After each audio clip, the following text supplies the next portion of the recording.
Welcome to Indiana Sports Beat Radio, presented by Andy Moore Honda of Bloomington.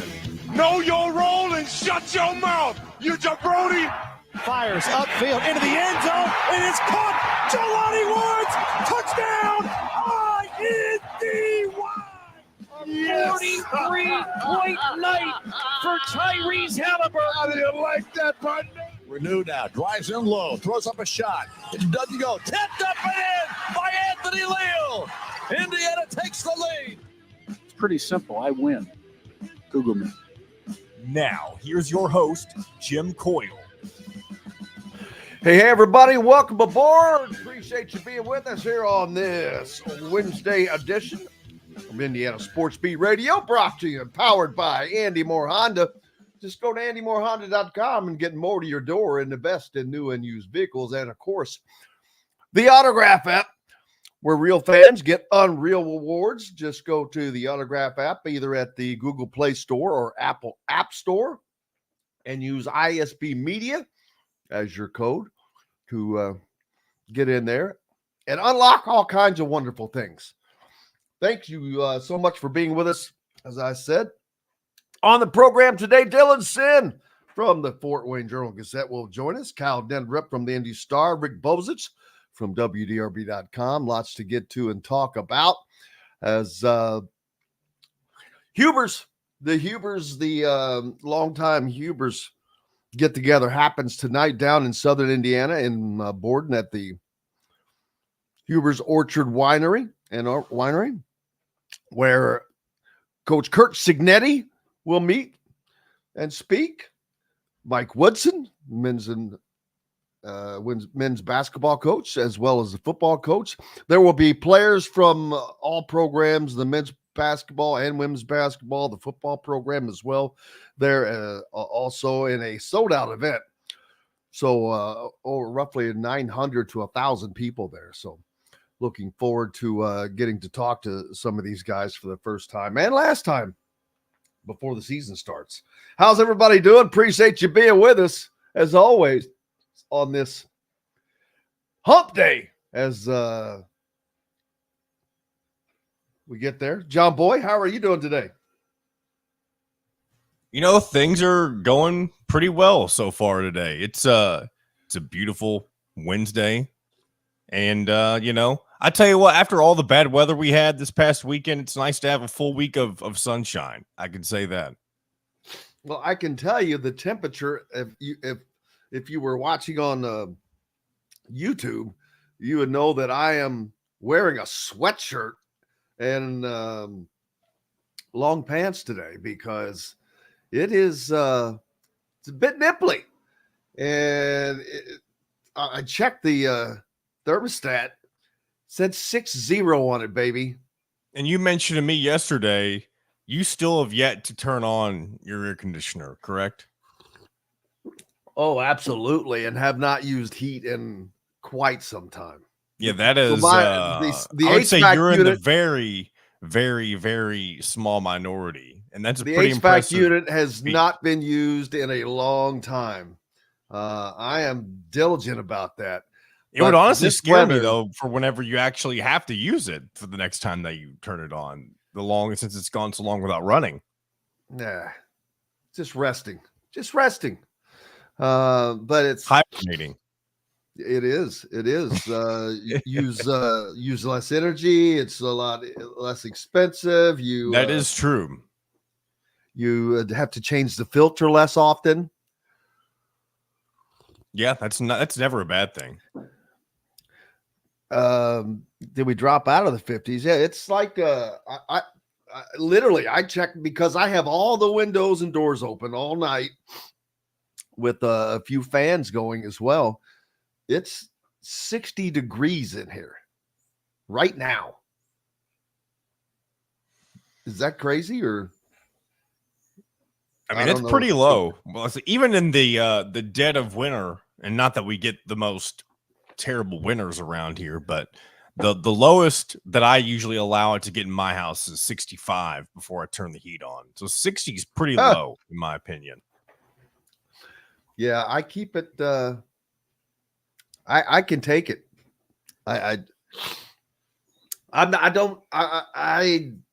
Now there will get to a point here soon, and it won't be as much because of the heat, but the humidity. Oh yeah, that you don't have a choice but to deal with that. But it's thankfully coming. the humidity has rarely showed its head so far this year, but we're definitely, I'd say we're way less than a month away from our first, maybe full week of some bad humidity, which I am not looking forward to. No, that's not looking fun for that either. Huber's going on tonight. Like I said, Mike Woodson, Kurt Signetti will be there speaking. Several players will be there. Football, basketball, men's and women's basketball, as well as football. So looking forward to that. Major League Baseball has incorporated the stats from the old Negro leagues into their own stats. And this is monumental. And it really, remember not too long ago when we were talking about Caitlin Clark's records and how the NCAA didn't even incorporate the very women's stats from right before they took over, which was idiotic. And it's still idiotic, but that's the NCAA for you. But yet Major League Baseball is going to incorporate the stats from the old Negro leagues, which they should, because you had some incredible players in that league. My God. But Josh Gibson is now the all-time not hits leader, but batting average leader with a 372 average, topping Ty Cobb's old average of 367, among other things. But that's a major deal, especially for baseball fans. But it's just a big deal, and so glad to see it. Happy to see that. Did you see Kyle Larson was the Indy 500 Rookie of the Year? Usually that goes to the highest placing rookie at Indy, but there was no doubt Kyle Larson was the Rookie of the Year. If it had not been for a late race speeding penalty on pit road, he was heading towards a top 5 finish. He was killing it in qualifying, or he killed it in qualifying. So there's no doubts he was worthy of that. So pretty cool. And a bigger thing in NASCAR, Stewart Haas, Tony Stewart, Gene Haas, who had come together. Actually, Gene Haas offered half of his NASCAR team to Tony Stewart back in 2009 if he would just come race for him. This turns out to be a very, very shrewd business move for Tony Stewart, because he got half, he's half owner of Stewart Haas. And guess what? They're selling out now. And I've talked about this once or twice, so a lot of you probably won't know what I'm talking about. But in NASCAR, you have charters, which are the equivalent, I guess, of a franchise in another sport. And these charters have gone from being, I think one was purchased just a few years ago for $13 million. One was just sold for $40 million. They have 4 of them to sell, and not sure what they will end up going for, but way, way, way more than what they were paid for. But Tony Stewart, he didn't have to. He's going to come out pretty good. Pretty good. But Tony Stewart is involved in NHRA racing now. And Gene Haas kind of has gone in a different direction as well. But that leaves, all the 4 drivers that they have in limbo, in addition to their Xfinity drivers. But one of those drivers is Chase Briscoe from right down the road in Mitchell, Indiana. Drives the 14 car. So we'll see what happens with that. Braylon Mullins, man, his offers continue to climb. I mean, he's been offered by Kansas. Has he been offered by UConn yet? I can't recall. I'm trying to remember. But regardless, if they haven't, they probably will be. But man, his offers are just going up and up and up.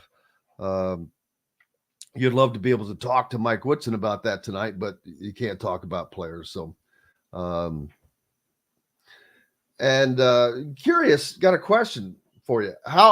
And I guess I should save this for tomorrow when Tyler Smith joins us, but the importance of recruiting Indiana kids at Indiana basketball. How important is that to people today, or does it matter if you just win?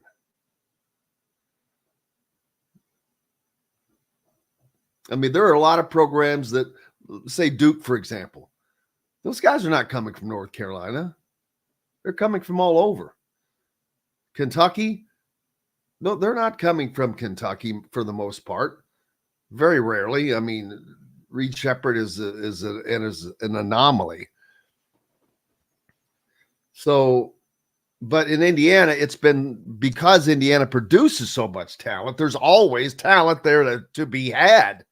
And this upcoming season is no different with guys like, I just mentioned Braylon Mullins, Trent Sisley, Jalen Harrelson, guys like that. To me, it's not so much that they're an Indiana guy. They're freaking talented, man. Those are talented guys that are right in your backyard. So one would think getting someone out of your backyard would be easier, but this is not the same day and age anymore. Everything has changed. I don't know how important it is for them. I asked that question, how important is it to get Indiana kids? Well, how important is it for Indiana kids anymore? You can turn that around. It used to be important. It used to be the thing. It used to be cool. Is it still cool for them to go to IU, to go to Purdue? I don't know. I'm not in that position. I could just ask the questions.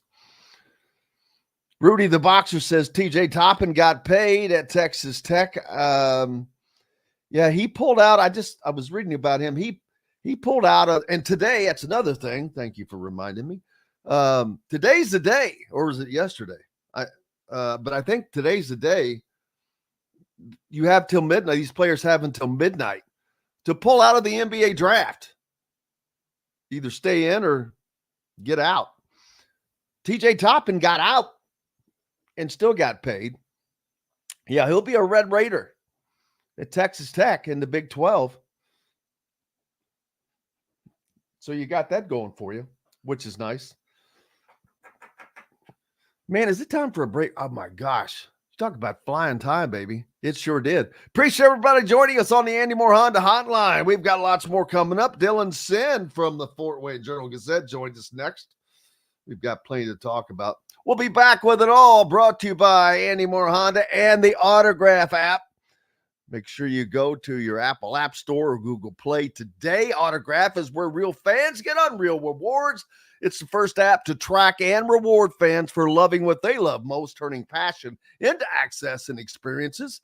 Download the Autograph app today at where like I said, Google or Apple, or you can go to link.ag.fan/ISB Media. Make sure you're using ISB Media. Back with Dylan Sinn right after this. We'll be right back for more Indiana Sports Beat Radio with Jim Coyle, presented by Andy Moore Honda of Bloomington.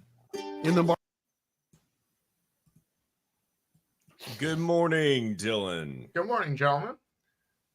Oh, boy, we both got haircuts. That's right.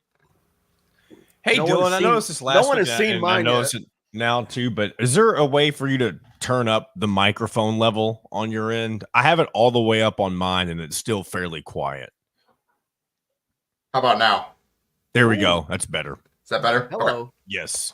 Much We better. need to get you a microphone. Yeah. Hey, you pay me, I'll get a microphone. Well, I need to just send you a microphone, man. I just get it in the mail. What's this box? Someone's mailed a bomb to my house. What is this?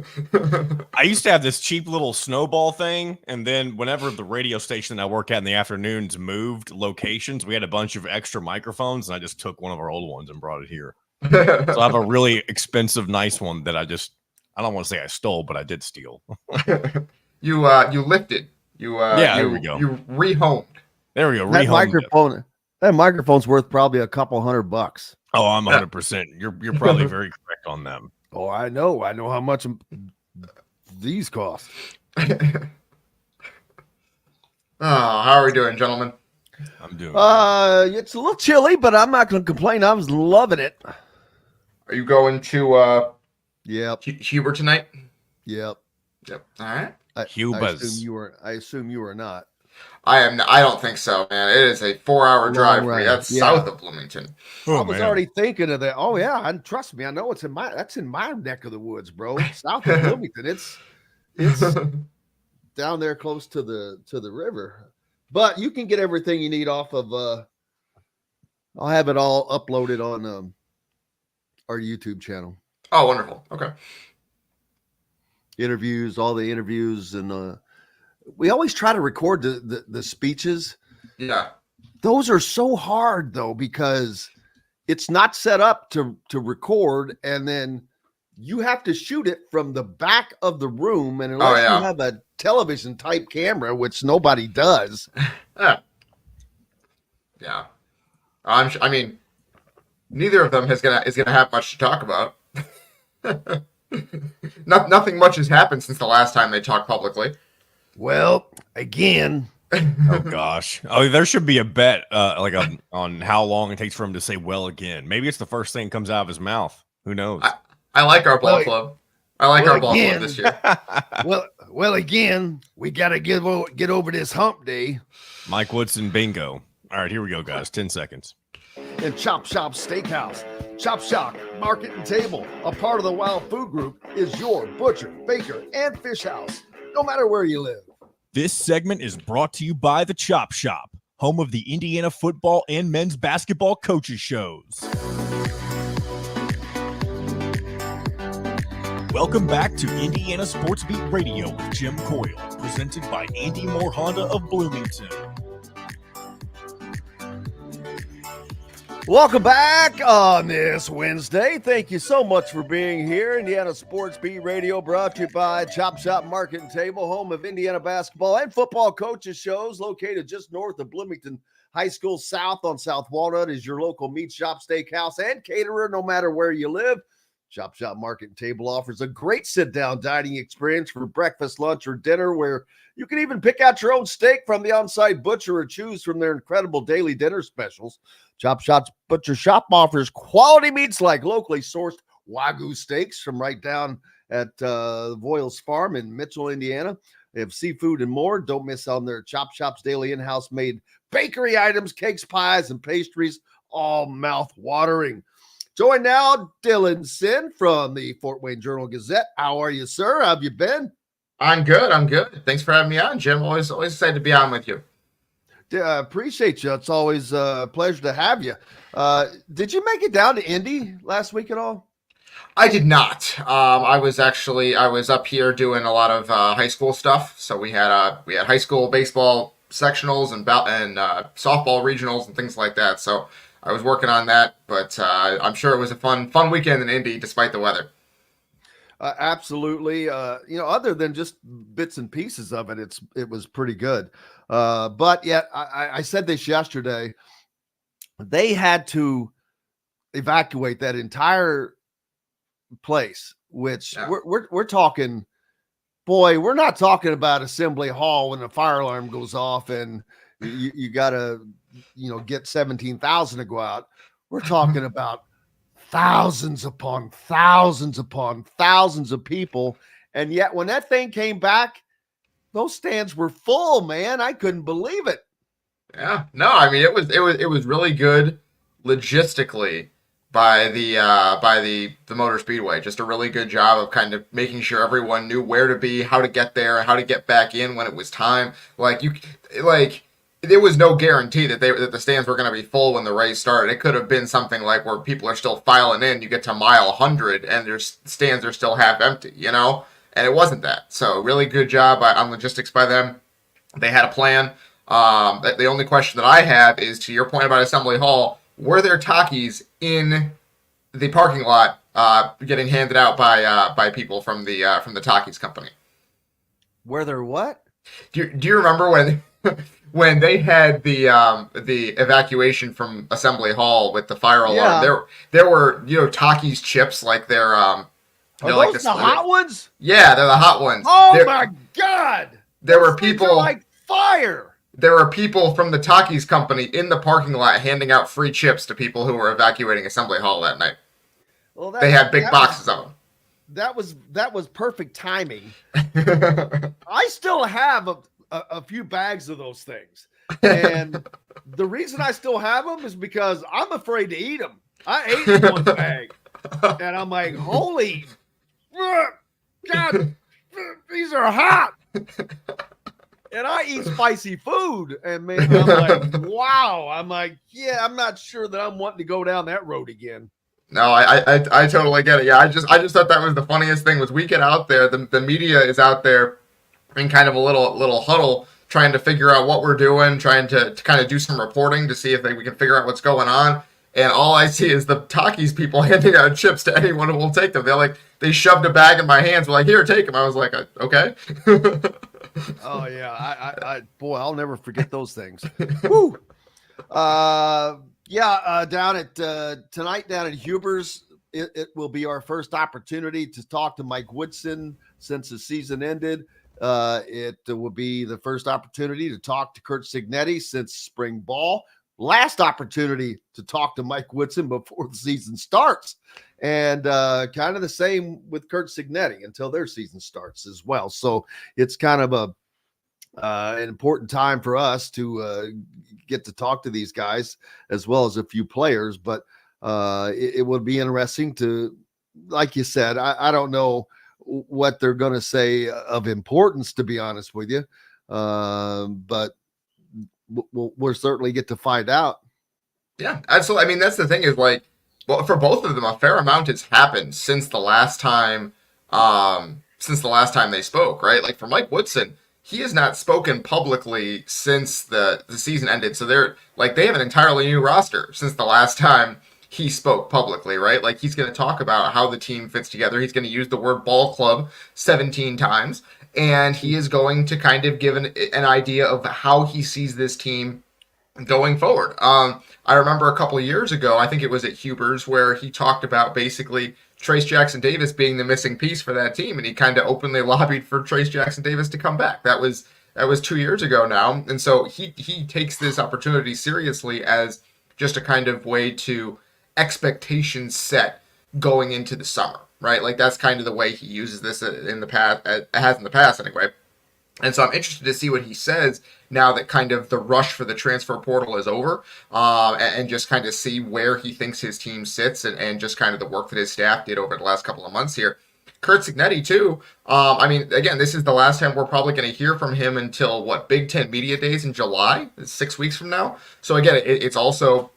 His roster is pretty much set, although it seems like every week he's bringing in another impact transfer that's just like, well, I thought the roster was set. Well, we have another guy that we're bringing in that's going to help us. I don't know.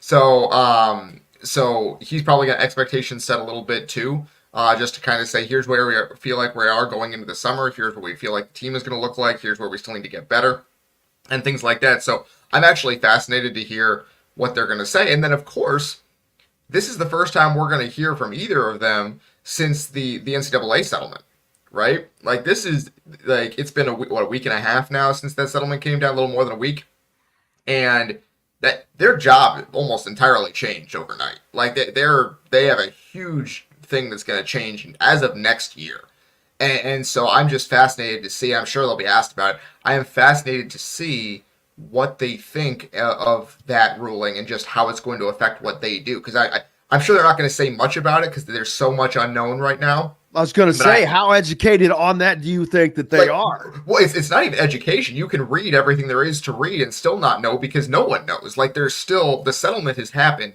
but there's still so many questions to iron out before this thing actually goes into effect in the fall of 2025. And so I'm sure they're not going to be able to say a ton, but just kind of opening thoughts and just what they think, kind of in a general sense. I am fascinated to hear what they say because it's such a monumental change. Well, yeah, we'll have Michael Mangarelli on, and I need to have him on with someone like you also that can ask other questions because he's a former attorney with the NCAA in Indianapolis. And he's been texting me the whole time about this stuff. It was like, well, you know what? There's still a bunch of questions. There's still this and there's still that. This doesn't answer this.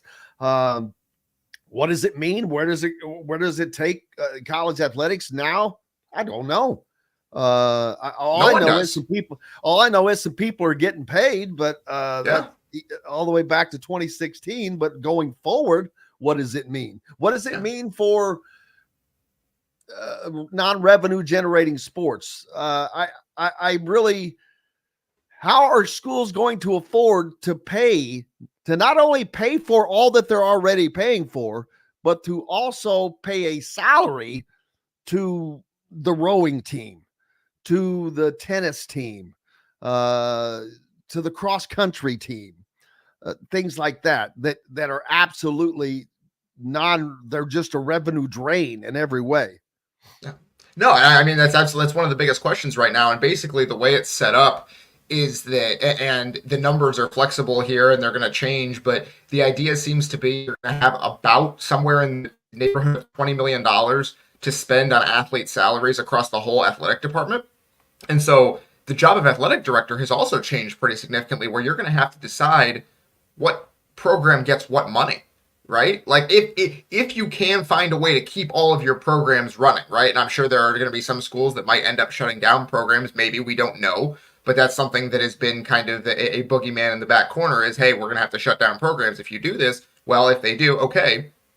And that would obviously be something that is not desirable. But if you can keep all of your programs running, which would be great, how do you allocate this money? And that's why I think it's fascinating to hear Kurt Signetti and Mike Woodson speak, because obviously athletic directors have always had to make difficult decisions when it comes to funds. Who gets what when, what kind of funds, who gets facilities upgrades, all of this kind of stuff.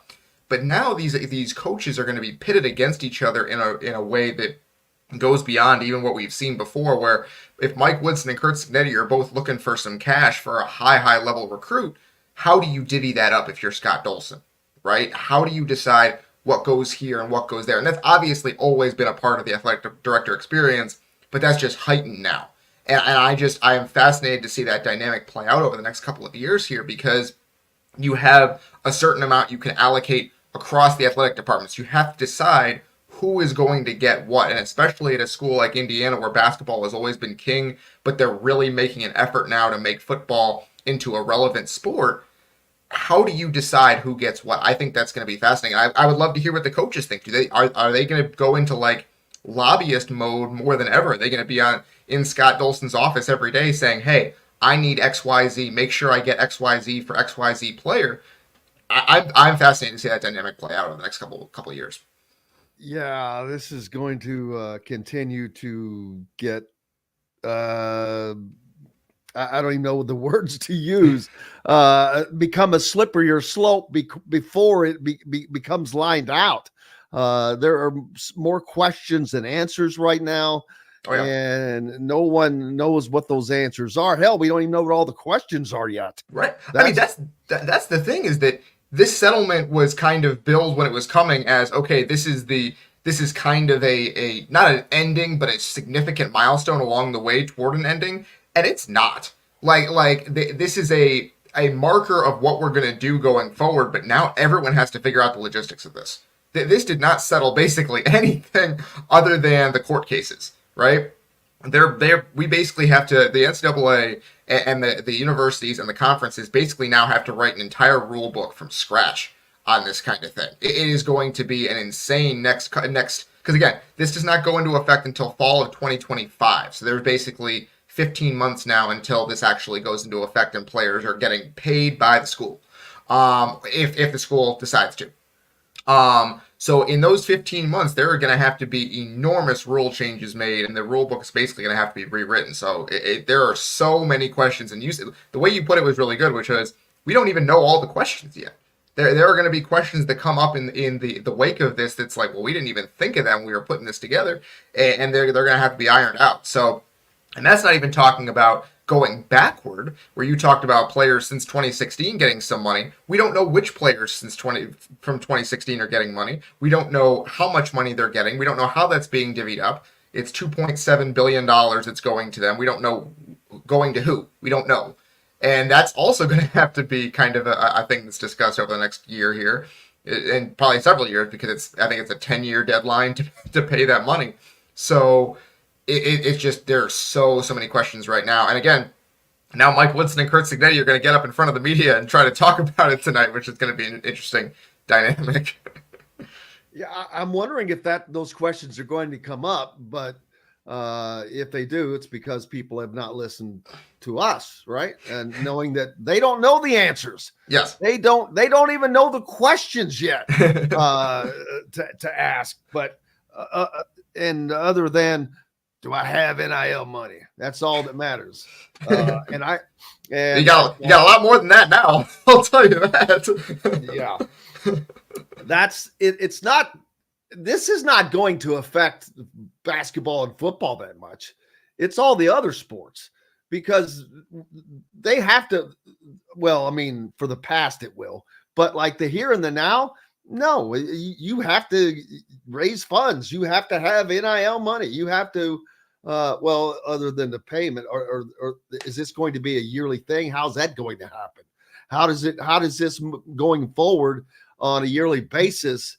Do these guys get salaries? What is this going to be? How is it profit sharing? Is it set? There's just so much to ask. Yeah, no, I mean, absolutely. And again, we don't really know the answers, and the coaches don't really know the answers. But the thing is, the coaches don't know the answers, but it is the coach's job right now to be finding out as much as they possibly can in as short of a time as they can, because this thing is coming, and it is going to affect the way they do their jobs enormously. And so the coaches that figure out how this is going to work the fastest are the coaches that are going to have success beyond what their program should do, like their baseline level for their program. Those are the coaches that are going to have success over the next couple of years here. We've kind of seen that with the transfer portal and with NIL, is the people that were prepared had some success, and the people that were not took some time to get going, and those people had to kind of take a step back and lost some games along the way because of it. And so I think we're going to see a similar thing where there is so much that's going to change here, and you're going to have to do your due diligence as a coach to really figure out as much as you can, as early as you can, because if you hit the ground running, there is some, with infrastructure and logistics and all of that, there is some significant headway to be made above and beyond what your program could usually do. That's especially true of a guy like Kurt Cignetti, who is essentially trying to get the IU football program off the ground. If he figures out how to get some of this money to players more quickly than maybe some other coaches, then you're really cooking a little bit with recruiting. And so there's an opportunity here for him especially to really take IU forward if they can get their arms around this thing earlier than some other teams. Yeah, and we've got to take a break. We'll pick this up on the other side, but there's plenty to talk about it, because this is, and you can't say that at least the revenue generating players don't deserve it. How do they not? But on the other side, do those athletes that are participating in non-revenue generating sports, do they deserve it? I don't know that they do, to be honest with you. If you're not in a revenue generating sport, why do you deserve to get paid? To me, that would be what I would consider a volunteer sport. You get everything that you get now. You get your scholarship. You get everything that you're already getting, and you're able to earn and find NIL money but I don't know that you need to be guaranteed that, because why? What are you doing that is benefiting that much to where you should get paid on top of what you were getting already? But I'll save that for the backside. You can stew on that one, Dylan Sinn. Dylan Sinn with us from the Fort Wayne Journal-Gazette right now, brought to you by RE/MAX Realty. For those in the market for a home in the Indianapolis area, you need Cheryl Sizeborn, her 2 decades of experience. It could be the difference between getting the home you want or not. Reach out to her, Cheryl, at IndyHomePros.com. Back with more right after this. We'll be right back for more Indiana Sports Beat Radio with Jim Coyle, presented by Andy Moore Honda of Bloomington. If you're looking for a home. All right. Doing some home repair there, Jim? Yeah. Stupid mic thing is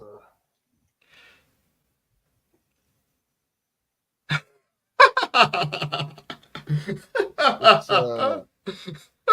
was awesome. That was great. I'm gonna have to get a washer and hold this thing up, man. Man, it's a bad That was time great. for that to go. No, I do hope someone asks these guys about that tonight, just because, yeah, they're not going to say a whole lot because there's so much they don't know. But I just want to hear first blush what they thought. Just what have you done the last week or so to kind of try to get your arms around anything you can with this? Like, who have you talked to? What have the conversations been like? I am so fascinated by that. Or Because have they? what? Or have they? Oh, yeah, like that's the thing. It's like, are you leaving this to Scott Dolson? Like, are you going to have like a seminar on this? Like, what is going to happen? How are you going to go about learning what to do here? And I'm fascinated. I really, really am, because it's such a shock to their profession, and it's going to change so much. I'm fascinated.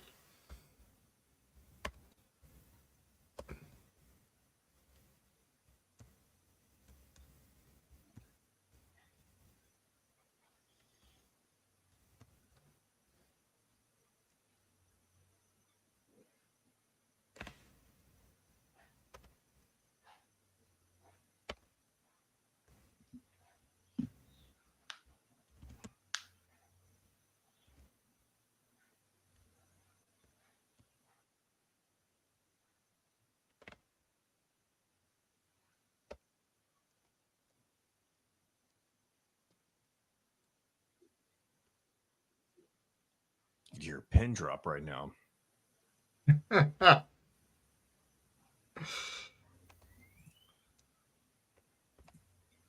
we doing, John? I'm doing good. I'm about a week and a half away from a vacation, so I'm looking forward to that. Ooh, where are you going? Wife and I are going to the Mid-Atlantic. We're going to coastal Delaware. All right. Kind of that was something that was kind of the other one was not really my idea, and I had a good time with it, but I usually have 2 vacations a year. Usually don't take them both this early, but that's the way it goes sometimes. He has 2 vacations a year. I have 0. How's that work? Don't complain. You do it to yourself. Heavy is the head that wears the crown, Jim. That is the truth. All right, here we go. 23 Honda Ridgeline. Go to AndyMooreHonda.com and get more to your door. This segment is brought to you by Freethink Apparel.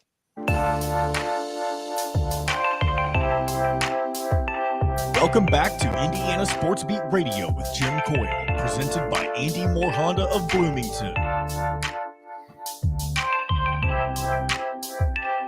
Welcome back, Indiana Sports Beat Radio here on this Wednesday. Thank you so much for being with us. We appreciate you as always. Dylan Sinn from the Fort Wayne Journal-Gazette with us now, brought to you by Freethink Apparel.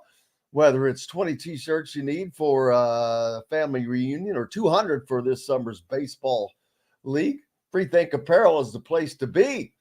They meet your printing needs. Their team of industry experts work with you to design a professional-looking, sales-generating web store for your custom-designed apparel or promotional merchandise. From large corporations to small businesses, high school sports teams, and national accounts, Freethink Apparel delivers no matter where you are. Visit freethinkapparel.com today and get printing. I use them for everything, and they are fantastic. Welcome back. And welcome in to Dylan Sinn from the Fort Wayne Journal-Gazette. Like I said, we were talking about all the change that's coming to college athletics with this agreement that the NCAA has reached. Who have they reached it with? Is what the people suing them, basically. It's like the NCAA was being sued for all these billions of dollars for people who it's the House versus NCAA. It's three cases that kind of got combined. House was the headline one, but there are three cases that got combined. They were antitrust lawsuits, and there's still an antitrust lawsuit that's out there, the Fontenot case. So this is not over yet. There's still more litigation to come, which is the other kind of sort of Damocles that's hanging over all of this. Is like we don't even know if this settlement is going to hold.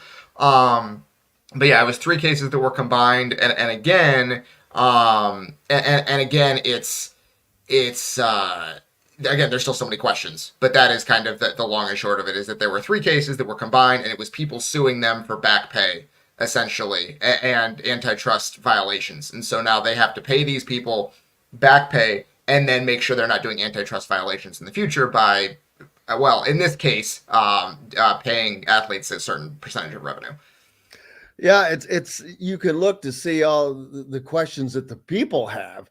Like Chris asking, do you still have NIL money with us? Yes. Yes. The university money must go to athletes. Then university money is spread across all sports. And to be clear, money, it doesn't have to go to athletes. It is no. Universities are allowed to. They don't have to. They can say, no, we're not going to pay any players, in which case they're probably not going to be very good because no one's going to want to play for them at the highest level, right? There are going to be some schools where it's going to be like, we don't have the money to do this, in which case, okay, you're probably in a conference where a lot of the schools don't have a lot of money to do this. So you're still going to do things the other way, and maybe you throw some money here or there. 20 million is like again, it's not exactly 20 million. It's some percentage of revenue that you bring in, but 20 million is the ballpark figure. That's a cap. That's the salary cap. So you can spend anywhere up to that. And I assume the biggest schools will go up to that or close to it. The question then is salary cap. So that's the thing. If they it is not a salary cap.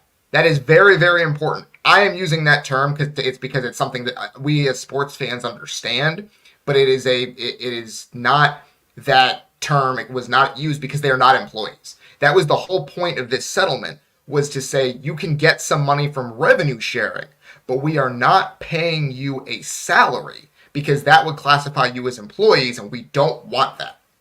And so there is this whole kind of they're trying to do a workaround where the athletes get money but don't get paid as employees. And it's kind of a weird legal thing they're trying to do, and it's still unclear whether that's going to stand up in court. But that is kind of the needle they're trying to thread right now. And it's kind of it's a pretty big question as to whether that's going to stand. But it's not a salary cap. It is just a cap on how much you can pay, which is the same. It's the same thing, but classified differently.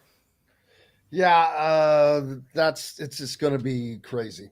So since we're not going to be able to solve that today anyway, so we might as well let that one go. Got Huber's coming up tonight, like we talked about. The first time get to speak to some of these guys that we haven't spoken to in a while, and the last time for a while. But I'm not sure how much we're going to find out. What are your expectations? This is not the first time we do this every year. But this is kind of a different year. It's there's so much more going on. Football, this is the first time for Curt Cignetti appearing at this event. Actually, the first time Curt Cignetti appearing in front of a large IU audience that off the top of my head. Since the basketball game, right? Like since he came out on that basketball court and was like, we are gonna basically Purdue sucks and Michigan and Ohio State suck too, and that was the last time he was in front of a huge big crowd of IU people. But basically, he has done a good job of basically every time he's gotten in front of a microphone, he has said something that has made some headlines, right? And sometimes it was just about his team, sometimes it was about how he sees the job, sometimes it's about just what he believes IU can be. So I'm interested to see, because he has clearly decided that he is going to use his own personality to drag this team into relevance. Obviously the hard work of being a football coach too, but part of it is just projecting this air of confidence at all times that IU can be something. And so this is a prime opportunity for that. These are people who are skeptical. The people at this Huber's Winery event are going to be people who have seen a lot of IU football over the years and are probably going to be skeptical that there's another level this program can get to. They're excited, I'm sure. I'm sure most IU fans are excited, but there's always this in the back of your mind. Well, we're IU football, right? And so it's another opportunity for him to convince those people this is different. We're coming. We're going to do something different than you've seen before. And so I wonder if he's going to be a little bit, kind of effusive about what his team is going to be. So I'm interested to see how he plays this. I think that he does what he has always done and sets the table. And this is a new group, but it is a good question. Does he do what he normally does which is set the table? And by setting the table, I mean letting you know what Curt Cignetti is about. And he usually leaves no doubt about that when he enters or leaves a room.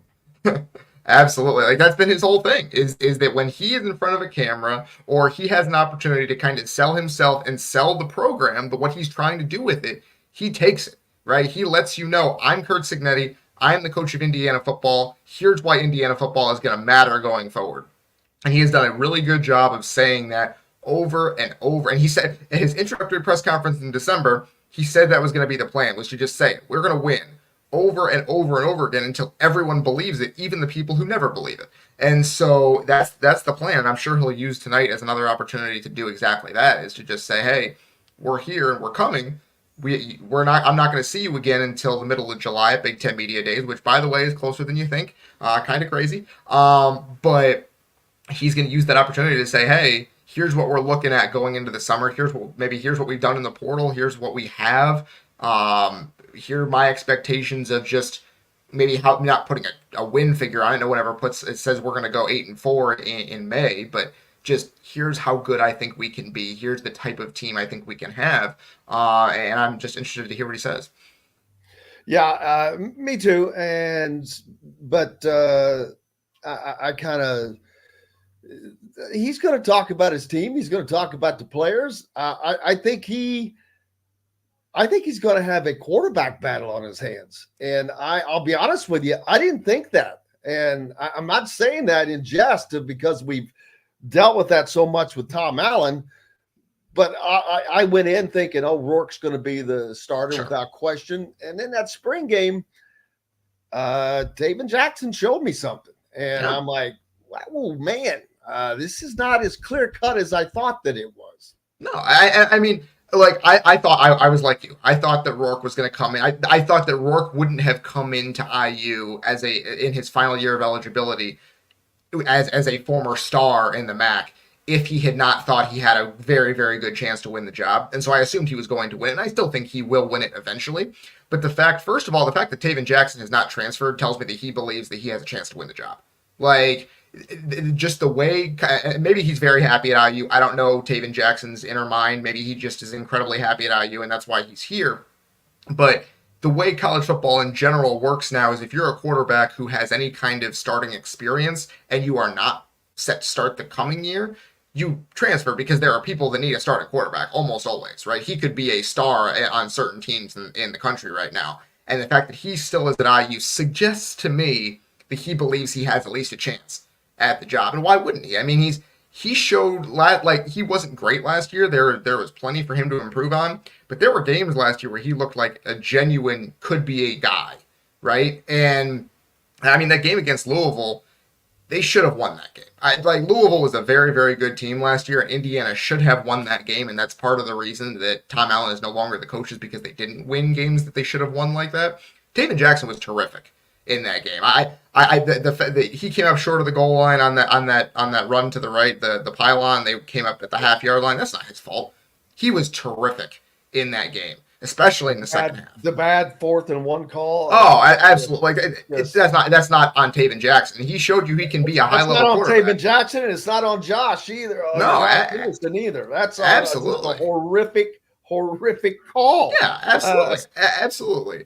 And I'm saying we're getting steam just thinking about it now. but no, like he was very very good in that. He showed you he can be power four starter or better in that game. And so if he's been doing that kind of thing, like if he had an off season to work and then he did that kind of thing in spring ball on a regular basis, yeah, I think he should definitely have a shot at the job going into fall camp and go win it. You know, prove something this summer, do summer workouts well, go win the job in camp. Like, because we have a baseline of Curtis Rourke is a good quarterback. We know that, right? So if Taven Jackson takes the job from him, that means that Taven Jackson showed he is a very good quarterback and more than that. So I'm interested to see how that plays out also. Robert says, yeah, well, with all the hype with Cignetti aside, we have to see what happens at IU with MAC level talent. And there's some fairness to that. A lot of the guys that he's brought in he's brought in like 100 guys just from James Madison alone, from JMU. But so that is one thing I am a little surprised by. All of the guys that came in, they were generally all mid-level guys. There weren't any guys that were transferring in from Auburn. A lot of these guys that were transferring before from Stanford, from Auburn, from UCLA, wherever. That didn't happen. But that's Kurt Cignetti's deal, and he's running it. And maybe it's you got to walk before you run. I will say one, just obviously this is not kind of a blanket statement, but one example from last season that we saw was, remember Andre Carter? He was the defensive end last year, honorable mention All Big Ten. He came from Western Michigan, right? Like Florida State last season had two of the better defensive ends in the country. That was Braden Fisk, also from Western Michigan, and our man from Albany, who was drafted in the first round. So there are very, very good players all over the country, and it is a strategy to try to get guys who have proven they're good at a lower level and get them to come up, rather than getting guys who have struggled at a higher level and get them to come down. That's the idea. That is Kurt Cignetti's idea, is to get guys, I know he can play, let's plug him in and see what happens. And that's the thing, is they have, I think at almost every position on the roster, they have options, right? Like, so if one guy isn't cutting it, they have another guy they can go to. They didn't just bring in talent, they brought in depth. And I think that's the biggest thing with this, is that they have done a good job of, well, we're not saying we have a bunch of lottery tickets, one at every spot, and if it doesn't work out, that spot is going to be a weakness. I don't think that's the case at all. And I do think that there are guys that are going to struggle, but there are also guys that are going to excel, and then you just plug in the guys who excel. And I think as it sits right now, there's not a real weakness on the roster outside of defensive back. There's still some questions there, I think, but the rest of the roster, I think, is at least competent at just about every position, I would say right now, which is more than you could say for last season's team. Absolutely. Whoops, hit the wrong one there. What's up next for you, sir? It's high school sports is softball and baseball are in full swing right now. We're in the playoffs. It's regionals for baseball, semi-state for softball this coming weekend. So I'll be there all over the state. Busy. I'll be down at Huber's tonight, so I'll let you know how it goes. All right, looking forward to it, Jim. Thanks for having me on. Appreciate you, brother. Dylan Sinn from the Fort Wayne Journal-Gazette. Appreciate you as always. Make sure you give him a follow and staying up to tune with what's going on in the Fort Wayne area and every place else. We've got lots more coming up here on Indiana Sports Beat Radio, brought to you by our friends at Freethink Apparel and Promotions. Like I said, whether you need 24 t-shirts or 200 for this summer's baseball league, Freethink Apparel they can set you up with your own very own design, professional looking sales generating web store to promote your own merchandise and get you taken care of. Reach out to freethinkapparel.com today and get printing. We're back with more Indiana Sports Beat Radio right after this. We'll be right back for more Indiana Sports Beat Radio with Jim Coyle, presented by Andy Moore Honda of Bloomington. In the market. Boy, that aggravates the crap out of me.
There you get about 30 seconds. No word from Kyle yet, but I'm sure he'll hop on when he's ready. The Stonecrest Golf Community. Choose from one of the gorgeous Stonecrest Signature Series house plans. We have several lots available with scenic views of the golf course. Contact Amy Rhoda with Ravesco Real Estate for additional information. 812-583-0919 or go to mystonecrestliving.com. That's mystonecrestliving.com for more details. This segment is brought to you by Hoosier Hanks East.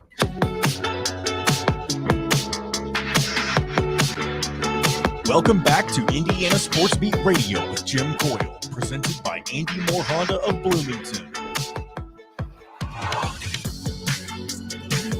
Welcome back on this Wednesday at Indiana Sports Beat Radio. Appreciate you for being with us. Brought to you by our good friends at Hoosier Hanks East. They're located in Bloomington. Whenever you're in town, visiting kids, going to the games, whatever the case may be, you can stop by and visit them on 1285 South College Mall Road or order online at HoosierHanks.com. They've got an array of things, custom pizzas, stroms, baked wings, mac bowls, fresh salads, so much more. Dine in, carry out, or have Hank cater your next event or use their exclusive party room for your next gathering. Hoosier Hanks East. Of course, that's where you'll find Todd Leary and myself on the IAU basketball postgame shows. And Kyle Neddenriep joining us from the Indy Star. Kyle, how are you, sir? Good. How you doing, Jim? Cannot complain. How's your summer going? Going well. Going well. How about you? I hasn't started yet, man. It's been nonstop so far, but we've got through Indy. Indy was, even with the rain early on, it was a fun time. Were you out at Indy at all? No, I was up in Fort Wayne. Well, actually, Saturday night I was covering the Pacers, and then and Monday night, but I was bouncing back from Fort Wayne for the Memorial Day tournament up there. So catching a little bit of everything. I actually got back right as it was about 20 minutes after the race got over. So caught some of that traffic going home, but other than that, no.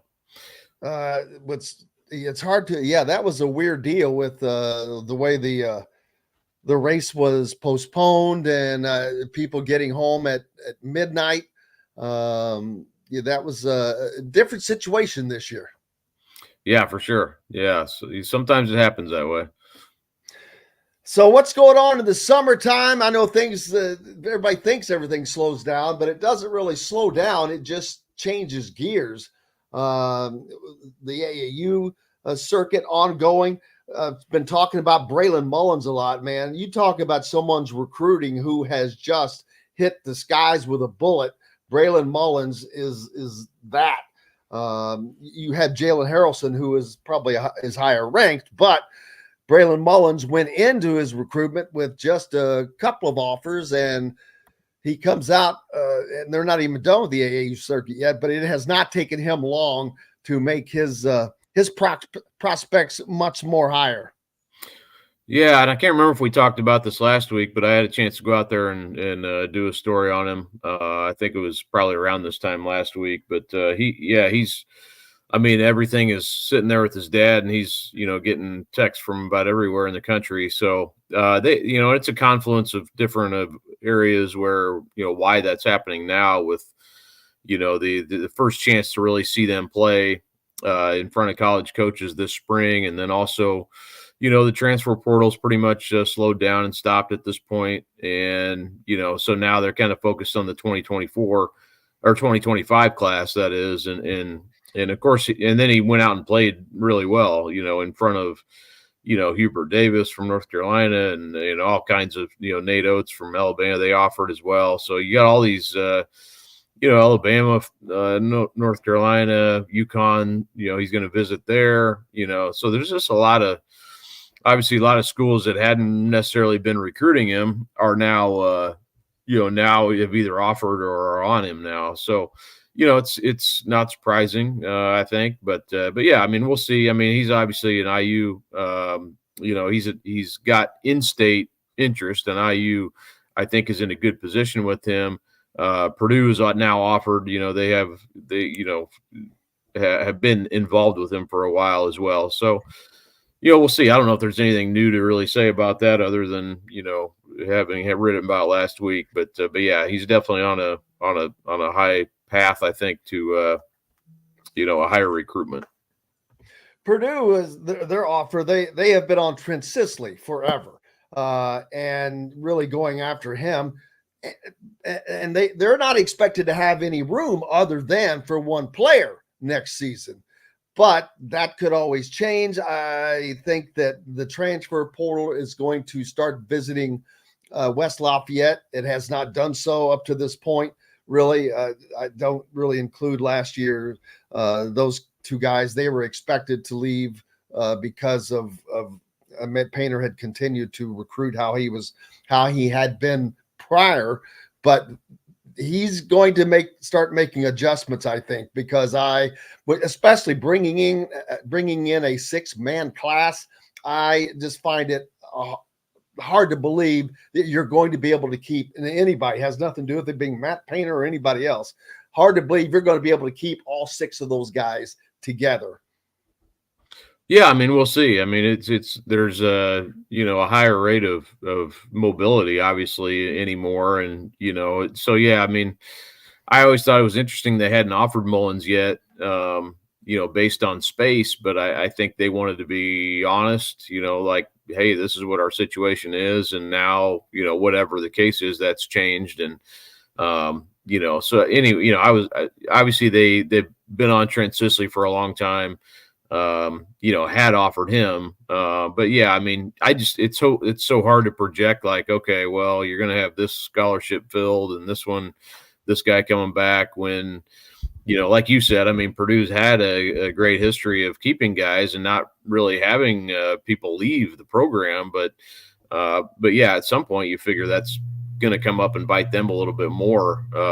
Obviously lost Mason Gillis this year, but yeah, it hasn't really, they've kind of been able to do it a different way. And I think part of it, they recruit people who want to be, they've been able to find people who aren't kind of bouncing from place to place all the time. So that's been, I think part of it's just the way the type of people they've been able to recruit. And, and I had a chance to talk to Matt Painter about that a little bit out in, where were we? Arizona for the Final Four. And, I think they're trying to be honest in recruiting and like, hey, this is what we see as your plan. And I think everybody does that to an extent, but if you look at their recruiting, they recruit guys, it seems like a lot longer than some of the other top programs do. Like they're in pretty early on the people they want. They get to know them, and I think that's been beneficial for them. They've found something that's worked and but yeah, I mean, even he's honest, like, hey, I don't know if we can continue to do it this way or not, but so we'll see. I mean, 6 players is a lot in one recruiting class. So the odds are you're going to have somebody who's not happy. Yeah. Plus, I think the days of being able to bring in that many guys will end just because of the new advent of college athletics. We were talking about earlier about the $2.8 billion settlement. But that's just one of the many, many changes. Recruiting Indiana guys, like Indiana, that used to be a bastion for that program. But you look at the Dukes and the Kentuckys and the Kansases, those guys don't have very many players on their programs that are from in-state. And it's, what do you want? Do you want to be the absolute best program or the program that has the most players from inside your state, I think? Yeah, I mean, I always find that to be an interesting conversation. It's fine when you get in-state players, and that's great if you're winning. And Purdue went to the national championship game, so I mean, you can't really argue it. So well, they did that with Zach Edey. Let's see them do that without Zach Edey. Well, I mean, they did it though. That's the bottom line. And he's not an in-state player. No, and who cares? I mean, you made it. You made it with whoever you made it with. I mean, so. I don't know. I mean, I always, covering recruiting, I get it. People want you to have in-state players. You want to win those battles. Obviously that's important, for relationships in the state, but I mean, who cares where Zach Edey's from? He took you to a national championship game, and yeah, we'll see if they do it again. I don't think people are expecting them to necessarily. So, but can you be a Sweet 16 team again? Can you kind of stay on that level? Can you get another Zach Edey, at some point I think it's a little unfair to say, well, they just did it with Zach Edey and that's it. That's the end of the story. I mean, we'll see how the story plays out. It is going to be very interesting. Is there more or less pressure on Matt Painter with this year without Zach Edey and to see what they can actually do without him? I think less. I mean, because I think the pressure's off now that the pressure was on to make a run, and they did that. So I think now it's okay. Now what's the next chapter? Can you stay a top 10, program? Can you stay a top, whatever? I mean, they've been a pretty consistent program anyway, but can you kind of stay, not necessarily going to the national championship game every year? Cause who does that other than UConn right now, but can you kind of stay in that conversation? I think that's the fair way to look at it. I don't know that it's you're not going to reach that standard every year, and very few teams do that. So I think the pressure's off, really. I mean, not off completely, but off to a certain extent after you accomplish what you accomplish. I'm sure there's players who on that team who want to prove like, hey, we're not just Zach Edey. We're a competent team without him. But yeah, I mean, I think, like I said, I think it's unfair to say, well, now they need to make a national championship game without Zach Edey to prove they can do it without Zach. I mean, I don't think anybody's really, if you're being honest about it, I don't think that's. Oh, reality. No. I'm not saying that that's an expectation. It shouldn't be. That's crazy. Just because making a national championship game is hard in and of itself, period. We saw what happened to Houston last year. One injury along the way can derail everything to a player, and just getting to that level, it's hard. It takes a lot of luck in addition to having talent. So there's a lot that goes along with that. It's just being able to continue. I mean, they've been dominant the last 2 years, but they've also had the most dominant player. But he's done a great job of filling in for those guys generally in the past. He's got another 7-footer behind him, but we'll see how that goes. But this 2025 class, we've been talking about it for a while, man. There's a ton of talent in it. Not that there's not successful and talented guys in 24. There just weren't as many. There just aren't as many. But this 25 class, it's pretty loaded.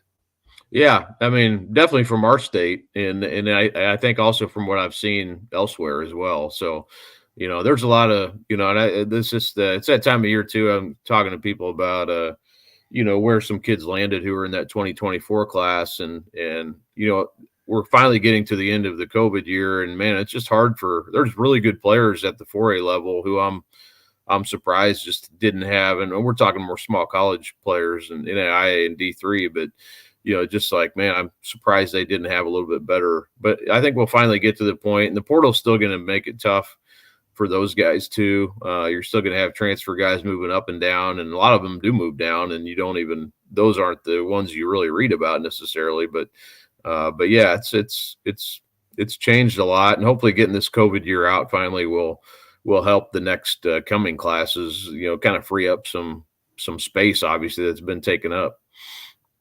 Absolutely. And of course, what's coming up is the Indiana All-Star game and teams playing each other, playing against Kentucky, of course, the juniors against the seniors, the Indiana juniors against the Kentucky juniors, the seniors against the seniors. So there's a lot of games, and it's all coming up starting next week. Yeah, actually Sunday there's the Indiana Kentucky juniors play a game. That's in Seymour. And I'll have something this week kind of laying all that out too. It's out there anyway from previously, but yeah, the futures game Monday night at HSE should be interesting too. That's not including the juniors, but you get a look at some of the girls and boys playing in those games. And then, like you mentioned, the juniors versus the seniors is always a fun event, and that'll be played at Kokomo. So that'll be fun. And then, of course, the Indiana versus Kentucky back here. They do play down there on Friday night and then come back here on Saturday next week, not this coming weekend, but the following week. So, a lot of Indiana All-Star stuff to come starting Sunday, like I said. Yes. And what is the juniors versus the seniors? That's the first, what I call bigger game, right? Yeah, the futures game, like I said, that's Monday. And that's like not the juniors, so you won't have some of those bigger names. But yeah, the senior versus the juniors is at Kokomo, and I want to say that is Tuesday. Wednesday at Kokomo. So yeah, that should be a fun game. It'll be interesting to see how the juniors fare. I think that the seniors probably tired of hearing about how good the juniors are, and they do have a chance to compete together in practices and whatnot in the days leading up to that game. So yeah, the juniors will play. That's down at Scottsburg. The girls at 2 and the boys at 4 on Sunday, June 2nd, and then the futures game again, girls at 6, boys at 8 on Monday at HSE. And then Wednesday, 6 and 8, girls and boys, Wednesday at Kokomo at their not at the high school. People will probably end up going to the high school. It's not at the high school. It's at the Memorial Gym, which is separate from the high school located downtown. But so yeah, and then at Lexington Catholic is the Kentucky's versus Indiana boys and girls senior game on Friday, and then Saturday back here. June 8th. Lots going on. It's all next week, man. Coming up, looking forward to it all. Make sure you keep up with Kyle Neddenriep at the Indy Star. He'll keep you up to date on everything. Kyle, I cannot thank you enough. You bet. Have a good day, Jim. Thank you. Appreciate you, brother, as always. Kyle Neddenriep from the Indy Star joining us here on Indiana Sports Beat Radio. Brought to you by Boost Fundraisers. Know a group needing a fundraiser? Boost Fundraising raises more money faster and offers the most unique and user-friendly online fundraiser in the country. Your team receives personalized fundraising pages for each team member. Free team-branded promo gifts shipped to each donor. Boost Fundraiser does it all. Sports teams, marching bands, charity causes, and community groups. Go to boostfundraising.com and be sure to enter the promo code COYLE, COYLE, to receive a discounted fundraiser. Up next, Rick Bozich joins us from WDRB.com. Back with all that and more right after this. We'll be right back for more Indiana Sports Beat Radio with Jim Coyle, presented by Andy Moore Honda of Bloomington.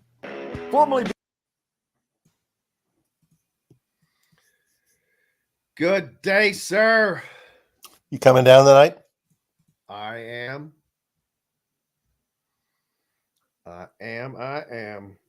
Think Signetti will steal the show? Oh, yeah. I've already said I think that he is going to set the tone. I think that he likes to, I think that this is his first opportunity, and other than that, being introduced at Assembly Hall, he's not spoken to any groups that I'm aware of. So he's going to go first. So Woodson will look bad in comparison, right? Nah, he's the basketball coach. It's basketball. I mean, but I think looking bad is a bit of a stretch. I mean, how could he look bad even if Signetti has the better speech? Signetti's a good speaker, and he won't stand up and go. Like, it's not like Woodson's done anything wrong again in the last 2 months. I mean, yeah, he may be a boring speaker, but I don't think he can look bad. At least that's just my take on it. I guess unless he makes himself look like a fool. If you got one guy that gets in there and gets people excited and standing up and cheering and stuff, and then the other guy just comes in and goes through the roster and makes excuses for what happens last year, and I don't know. There a certain percentage of people will walk out of there saying, I really like the football coach. I'm not sure about I'm just telling you.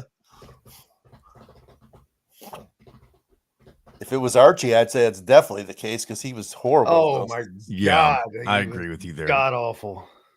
I just don't think Woodson really needs to say anything other than what's just on paper. But what do I know? Well, I don't know. If some fan stands up and asks him about whether he regrets those comments, he may not senior day. Yeah, that'd be interesting. I don't know. Are there going to be any players there? Last year it was like Galloway and Xavier, I think. Oh, yeah, there will be. I'd say that there will be players from the men's, the women's program, as well as football. Why isn't Terry Morgan coming? It's a good question. Unless she's out of town someplace. She's been there before, right? Yeah. All right, here we go. Get a brand new Honda with no payments for 90 days. That's right, 2023 and 2024 Honda Pilots, HRVs, CRVs, Honda Ridgelines, payment free for 90 days. Or get 0.9% APR financing for 36 months on a 2023 Honda Ridgeline. Go to AndyMoreHonda.com and get more to your door. This segment is brought to you by Bubba's 33 in Clarksville and Evansville. Pizza, burgers, beer. Welcome back to Indiana Sports Beat Radio with Jim Boyle, presented by Andy Moore Honda of Bloomington.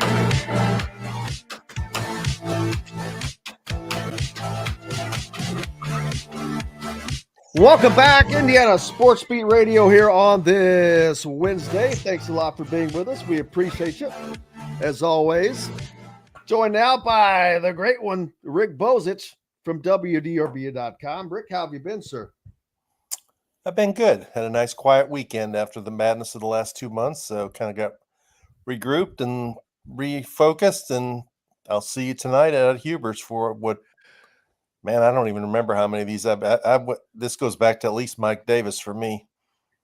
Oh, it's been going on since Bob Knight. So right. I don't think we were invited when Bob Knight was the coach. Well, you weren't, but I've told this story 100 times. I was a pissant at WLKY, and I had it set up for us to have an exclusive interview. I think it was the first year, and the goofball who was running the local IU Alumni Association was the only person. He had no involvement in it. This was approved by Knight and everything, and but this guy wouldn't let us even in the door. Knight ended up hearing about it and taking care of us later, but it's so funny when people think they have a little bit of authority. But yeah, tonight is the first and last time I've talked about that we get to speak to the coaches for a minute, both football, and it'll be the first time a lot of people have gotten to see up close and personal Curt Cignetti, and I think that he's going to do what he usually does, and that's set the tone of. But that's who he is. It's not like it's an act. He is who he is. And in the break, you wondered about who's going to make the bigger impression. I think Cignetti makes an impression wherever he goes, and just by being him.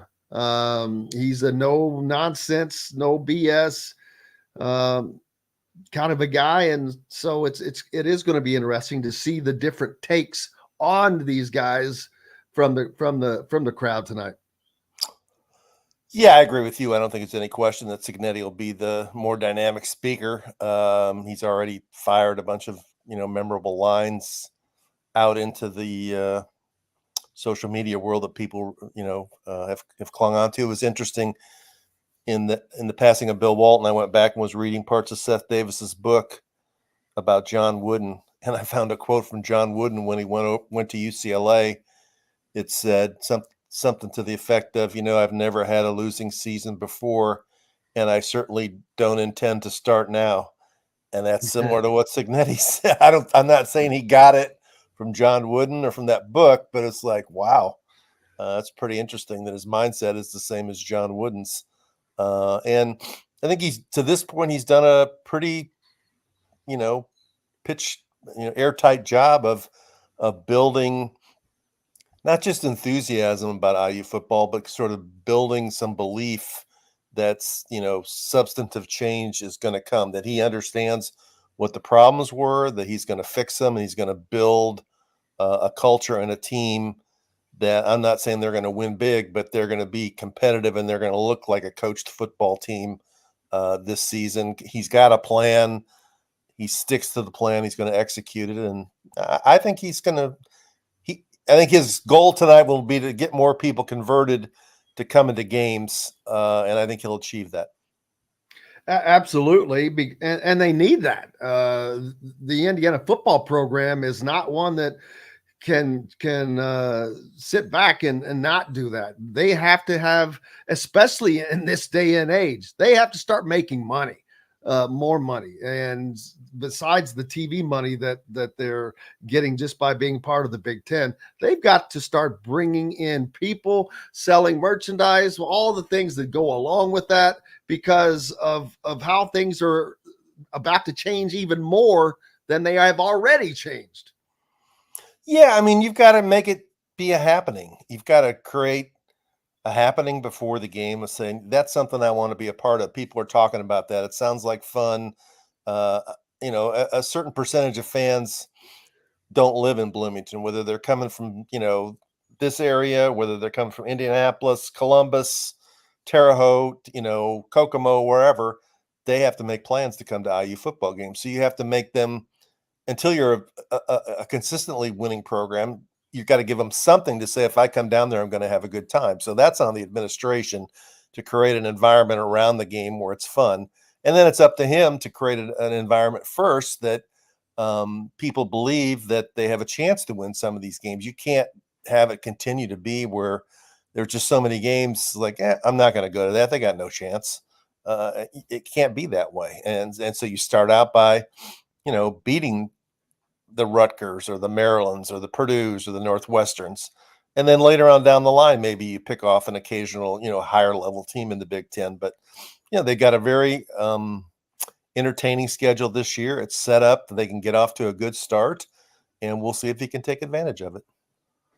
And the fact that this is his first chance to get in front of people, to start drawing them towards a different sport. Football. That's not something that IU fans are really accustomed to. They've been in and out of it's like the Charlie Brown syndrome here over the last few years with the up and down. It's like, oh man, they're like, damn it. They sold out that Cincinnati game and things were ready to just take off like a rocket. And then it just fell off. But he has the very opportunity to change that narrative without question. And I think that he's going to be off to a good start. I really do. Yeah, I do. I mean, I think he's got a chance to go to a bowl game. And I think that's what the goal should be this year. And I know he's going to set the goals higher than that because, as any coach, you don't want to just set it for the bare minimum. But I think if he could go to a bowl game the first year, and then win the bowl game after all the years of frustration that Indiana's had in football, just in achieving those kind of minor things and get back to the level of, you're not getting routed by Rutgers and Maryland and, some of the teams in the Big Ten you should be as good as, then he can change the mindset and take it up from there. I mean, he's doing things in recruiting, and I'm not saying they're going to get these guys, but if you look at the offer lists of the guys that are at least visiting IU, they're from bigger schools than towards the end. Tom Allen was recruiting against a lot of teams from the Mid-American Conference, the Sun Belt Conference USA.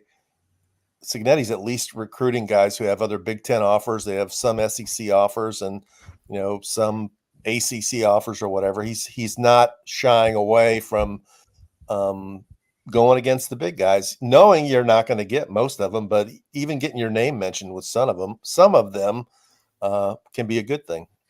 They've got a visit coming from the number one recruit in the country, Rick. Right. I mean, just uttering those words, I'm like, what the heck? And he's already been there once. This is like he's already taken an unofficial. He's going to take an official, right? So yeah, that's part of what I'm talking about. And he's committed elsewhere. He's committed to USC, right? I think. He's from Georgia. Yeah, he's taken all of his visits, but the sheer fact that they're getting a visit from the number one recruit in the country, that has to open eyes of other recruits. That's because he's got a young, dynamic staff that I think gets it in terms of recruiting and knows how to connect with these guys on social media and develop relationships. And they show up at different places, and they're more aggressive. They're not afraid to fail. You can't be afraid to fail in recruiting and go after some of these guys. And you might not get them, but if you get one or two, then it can turn into 5 or 6. And they got a strategy. I compare it sometimes to, in some ways, look at the way Kentucky's done it in football. They had a plan. When Mark Stoops came in, their plan was that they were going to take advantage of being the northernmost team in the SEC and get guys from Ohio and maybe a few from Michigan and some from Pennsylvania who weren't going to maybe get offers from the top SEC schools, but wanted to play in the SEC, and they could come to Kentucky. And they've lived off a lot of these guys in the state of Ohio who maybe weren't going to Ohio State or Michigan, but they might have in the past gone to Michigan State or Wisconsin or Iowa or IU or whatever. Lynn Bowden's a great one. And they've made hay with that. They really have. Yeah, and it's going to be very interesting, like you said, to see what he can get done. But it's also going to be interesting. I think he wins the crowd tonight easily. That doesn't take much because there hasn't been much excitement in IU football. Like I said, it's just been so up and down, and that the pieces were there. I hate to beat that dead horse into the ground with Kalen DeBoer and all the guys that are at Alabama now, and Michael Penix and Kevin Peoples, who's the D-line coach at LSU. So you had AJ Barner, who got drafted by the NFL. There's another one. Yeah. So you had the pieces, and so it can be done.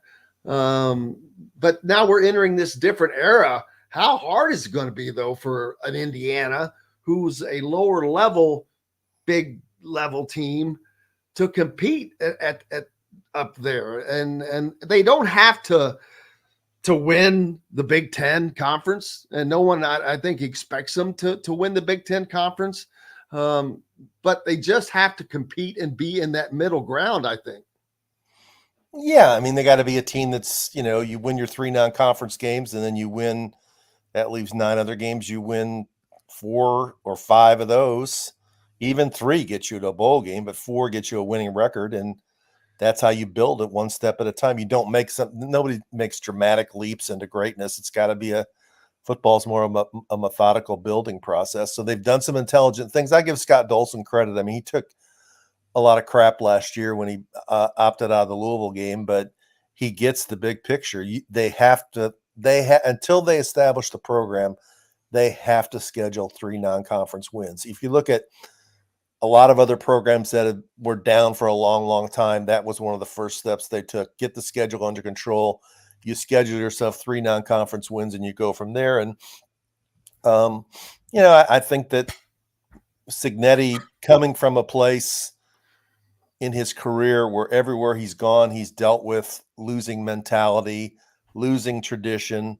That's another thing. And the most encouraging thing I've read from Cignetti over the last few months is, I believe I saw him quoted as saying that the NIL and some of the other stuff Indiana has given him or provided him more than he even expected. Yeah, so I saw that too. That tells me that, the buy-in has been legit. And, that's a key part of it. I've read, isn't it going to be changed this year where they're going to be like Bloomington restaurants are going to have food around it's not just going to be concession stand food. They're going to have other options for food around the stadium to try and make it a better experience. That's the kind of stuff they have to do to get people to come to the games and stay at the games. We all know the problems. I mean, they get people to come to the game, then they leave at halftime. I mean, and there's just so many games that you go to, and the crowd shots are so embarrassing. That's one thing they've got to work on, to get people to invest in coming to football games and staying at football games. Yeah, staying and I think, but winning makes a difference in that. I know that there have been games but consistent winning, and but it has to become second nature, that stay to the game, watch the games, be a part of it, and make that a part of the tradition as well. But tradition is not something that has and Indiana football are not things that have been in the same sentence, not in a good way at least. But hopefully they get that turned around, and I think Cignetti may be as good of an option to do that as there was. I think maybe too many times they tried to go too high, and for whatever reason it didn't work, and maybe they found the guy that has the right recipe. Yeah, and he's 62.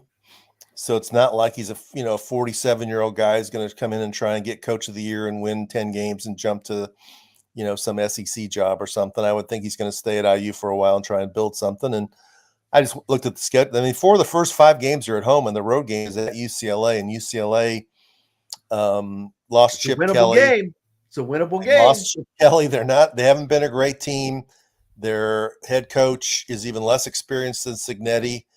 They got a chance. They need to come out of those first 5 with 4 wins, because I look at it. It's what FIU, Western Illinois. That's the game that replaced Louisville. UCLA, Charlotte, and then Maryland at home. And Maryland lost the quarterback who killed them for the last couple of years. They need to win 4 of the first 5, and then you go up and play. Then you go up and play at Northwestern, which is that game's going to be in some 25,000 seat soccer stadium, right? Yeah. I don't want to say 6-0. That's ridiculous to say that for Indiana, but it's always possible. I've been talking about come back and play 2 more home games, Nebraska and Washington. So I don't know. Also, Nebraska is the toughest game out of that whole bunch right there. Washington also with the new coach, also with the new turnaround, and you have that one at home. But Nebraska, even though that one's at home, that one's going to be. I think that's the toughest game out of that bunch right there that you just mentioned, because Matt Rule has them rolling. We've got to take a break. We got lots more coming up. Rick Bozich from WDRB.com with us now. Brought to you by Reynolds Family Dentistry down in Sellersburg for our Southern Indiana listeners. Go in and see Dr. J and keep that championship smile up. Tell him we sent you. Back with more Rick Bozich right after this. We'll be right back for more Indiana Sports Beat Radio with Jim Coyle, presented by Andy Moore Honda of Bloomington. In the market.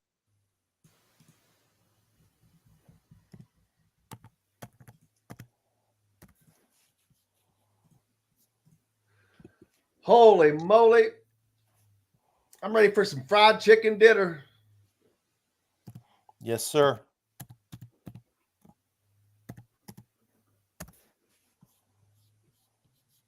What else is new?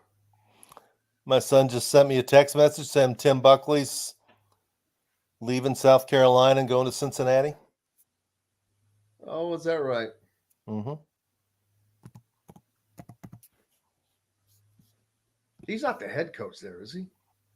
No, he's assistant coach. I didn't think so. Going to visit, who was it that had was an assistant there that was part of the AAU program? Wasn't Fox, was it? Drew Adams. Mark Adams' son, that's right. Yeah. Get those guys mixed up sometimes. Aren't they selling some kind of bourbon too at this thing tonight? NIL bourbon or something? They've got bourbon. They've got, I think that's when it's getting busted out, but they've also got a vodka.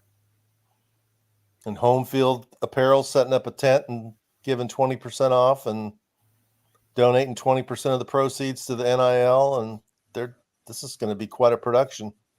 It has certainly grown. It is a complete NIL event now. Yeah. Les Wright will be there in his best IU gear. Probably candy stripe overalls. Think so? Les, oh yeah. He goes all out, man. I'm gonna have to get there early. I imagine it's gonna be quite a gathering. Yeah, I'm planning on getting there I'm gonna try to get there at 4:30. Are you really? Well, I mean, the doors open at 5:30. Okay. And then the first Cignetti, is he first? I think it's 6. talking to us. Yeah. Yeah. In that room, like we've always talked to him in. The back room. The back door All right, entrance go, where the guys. coaches come in. Now, Yeah, fresh sure. seafood. Chop Shop Market and Table has the largest selection of in-house made products around and everything you need to make a gourmet meal at home. Or pick out a tomahawk steak or a grouper filet and enjoy it cooked to perfection in Chop Shop Steakhouse. Chop Shop Market and Table, a part of the Wild Food Group, is your butcher, baker, and fish house, no matter where you live. This segment is brought to you by the Ugly Grouper. Welcome back to Indiana Sports Beat Radio with Jim Coyle, presented by Andy Moore Honda of Bloomington. Hey, welcome back on this Wednesday. Thank you so much for being with us. Indiana Sports Beat Radio. Jim Coyle with you as always, and joined by Rick Bozich from WDRB.com. Rick, this has been one of the busiest months I can recall in a long, long time. Not just to do with covering NCAA stuff, but it started with the Derby. There was AAU going on. We've had Indy. You had the PGA, Scotty Scheffler getting arrested. Let's see, and we've got Hubers tonight, and then it bleeds over into June, the first week of June, with the Indiana Kentucky All-Star stuff. At least the Indiana All-Stars, they've got a whole week's worth of stuff going on of games as well, leading up to the All-Star game. So there is just so much going on. This has been an unbelievable, at least for me, busy month of May. Yeah, it's been great. Plus you had the Pacers in the Eastern Conference Finals, and you got Caitlin Clark making her debut, and the team struggling up there, and Grace Berger not getting to play with the Indiana Fever. And yeah, what is with that, man? I don't understand that at all. Her not getting to play at all on a team that can't win games. Especially one that she's played well every time she plays. Yeah, I noticed even Terry Moran made note of it on Twitter. She was kind of puzzled by it all. No, it's just a testament to what a great sports area this is, that so many different events come here, and they're supported, they're followed. They have a lot of passion in this area for the events that we're lucky enough to have. And we should have the resolution of the Scotty Scheffler situation at 1 p.m. today. The Commonwealth attorney I think there's some kind of a hearing or something. And then at 1:30, Scotty Scheffler's attorney, Steve Romines, has already scheduled his press conference. So I imagine it's going to be for his victory lap. I would be shocked if it is not. Especially after those additional videos came out. And I'm like, okay, I guess I missed the dragging part, because there was like 3 different videos that finally surfaced, and none of them showed anyone being dragged. And that's a whole bunch of bad right there. Yeah, I don't know if I said this here or I said it elsewhere. It's too bad that at some point some minds couldn't have been a meeting of the minds and said, let's turn a negative into a positive, and let's have Scotty Scheffler and the policemen appear together and shake hands and say, hey, this was a misunderstanding. People were tense because of what happened. Everybody's wishes they would have handled it better. Here's a new pair of pants I'm going to give you or whatever. And, I'm going to make a donation to the FOP or whatever, because I support the police. And, this is how we work things out in civil society without immediately becoming all adversarial and, looking at all these videos like they're the Zapruder film and he's lying and I got you here and all this stuff. I mean, it could have been handled so much better. Had that been me, these videos don't come up. That's the sad thing. Had that been just anybody else, except for maybe you, had that been me or Joe Schmo, we're going to jail or whatever. We are. And that's the scary part and the sad part of it. Yeah, I agree. If it was you and I, if I would have been me going to the tournament or you going to the tournament and we did that, we wouldn't have been out in 2 hours, be back in the press tent. That's true. But that's the way the system works. If you have the right, connections and the right amount of money, you've got a better opportunity. But I think once everybody realized who this was and that's not, nobody who knows him said that he doesn't act that way. He's not an entitled guy. I mean, he wouldn't do something like that. And then there should have been some other policemen who were there and say, hey, that really wasn't what happened. He pulled up here and he might have pulled when one guy said not to, but then you see in the video that he stopped immediately when the cop yelled at him. He didn't try and gun through. If he was really a jerk, he would have just said, hey, I'm Scotty Scheffler. I'm going to the clubhouse. Bye. He hit his brakes immediately and pulled over, and the guy went over, and it looked like he put his flashlight against the windshield and got him to roll down the window and reached in and opened the door and dragged him out like he was a carjacker or something. It was like, come on, man. As they say in basketball, time and score, man. Time and score. Yeah, exactly. I forget what else I was going to bring up, on it, but I talked earlier with Dylan Sinn about this, but the settlement of the NCAA, which I don't know how much of it's really settled so far, but $2.8 billion settlement that is supposed to make everything great and make it all go away. I'm not sure what that means. I just thought I'd say that.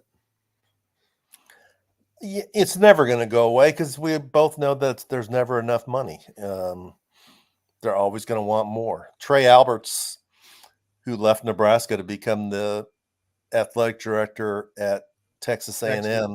Yeah. They're currently in Destin, Florida at the SEC spring meetings, and he had the best quote yesterday saying, we need to be honest about this. In college sports, we don't have a revenue problem.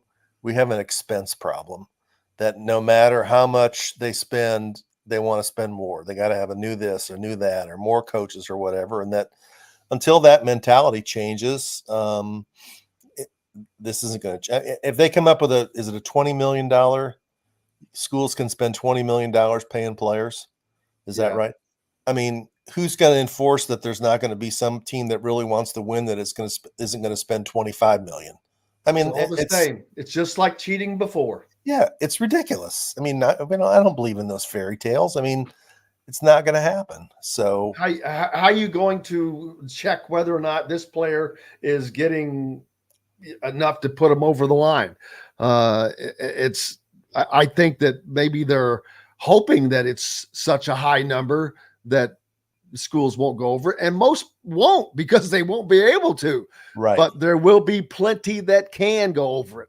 Plenty that can. We know and there's going to be 8 or 10 or 12 in football that are obsessed with it, that are going to spend, until they can't spend anymore. And we all know who they are because they're the ones that have been the top programs for 20 or 30 years, and they're going to continue to be the top programs because it matters the most to them. And other schools going to have to pick and choose their fights of these are the sports that we think we can dominate in. We're going to invest our resources in them and be successful in those sports. Nobody's going to be able to be good across the board in every sport. I don't think it's not possible because you're going to have to dedicate your resources to the sports that really matter to you.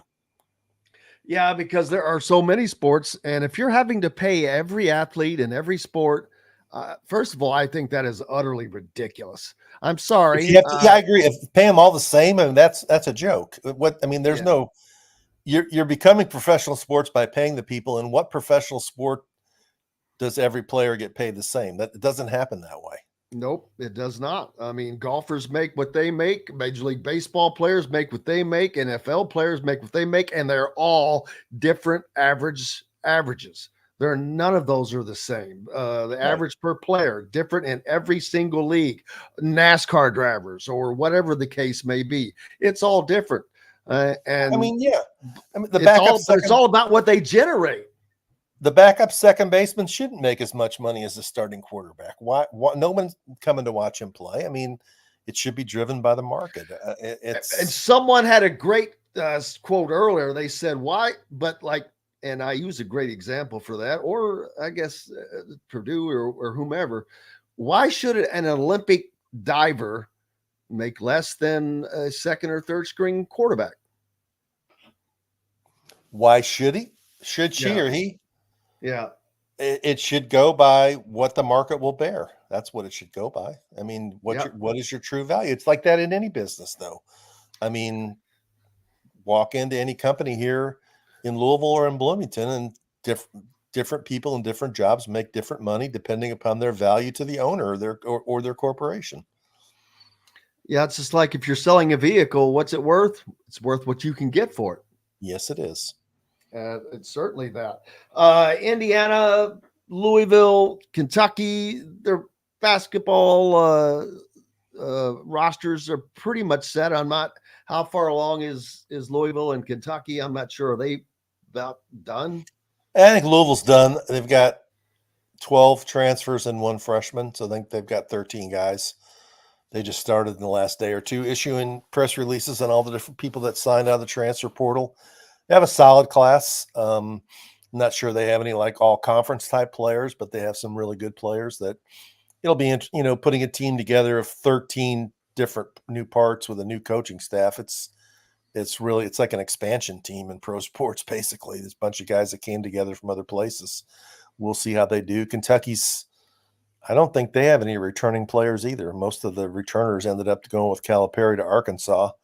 Pope might still have 1 or 2 spots available. I've kind of lost track because of the PGA and stuff, but he's mostly got guys out of the portal, and he's got I think 2 in-state recruits. He's got the 2 kids that'll be on the Kentucky All-Star team who are really good players. The Travis Perry kid that I know that Purdue really wanted. And then they have another kid from Eastern Kentucky who was initially committed to South Carolina, and then once Cal didn't really want him, but he wanted to be a Wildcat. And once Pope came in, I think they worked it out where he got out of his letter of intent at South Carolina, and he's coming to Kentucky. Aaron Bradshaw, Kentucky player, is transferred. He wound up at Ohio State, right? Who is now in the way too early top 25.